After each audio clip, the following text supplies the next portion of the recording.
এই নেক্সট আসুন। ডাক্তার সাহেব বাবা তো ফেনা ফেনা হাগা হচ্ছে। রেডি, ঘুরে দাঁড়ান। দেখেন তো। এই তুই 3 বেলা নাবা খাবি যা। আচ্ছা ডাক্তার সাহেব। যাও। ডাক্তার সাহেব, আমার তো কিছুই ভালো লাগে না। আপনার তো শরীরে কিছুই নাই, তো কি আপনার কি সমস্যা? আপনি স্যারের কাছে সব খুলে বলেন, একদম টোটালি। স্যার, আমার তো খাওয়ায় রুচি নাই, আমি খাবিয়েরই পারিনি স্যার। কোনো তরকারি দিয়ে আমি খাবিয়ে পারিনি স্যার, খুব অশান্তি স্যার। দেখি মাথাটা নিচু করো, জিভাটা বের করো। তোমার যে কন্ডিশন 3 বেলা সমানে মেট্রো বসাতে হবে, তাহলে ঠিক হয়ে যাবে। যাও।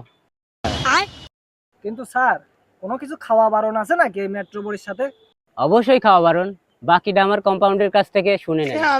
আমার সাথে এদিকে আসেন। শোনেন, আপনি হাঁসের ডিম, মুরগির ডিম, মাছ, মাংস, দুধ, ডিম, বোঝা গেল?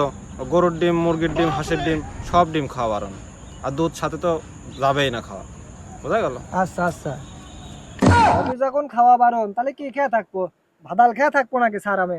আরে ভাদাল তো খাওয়াই যাবে না, ভাদাল খেলে টয়লেট একেবারে বন্ধ।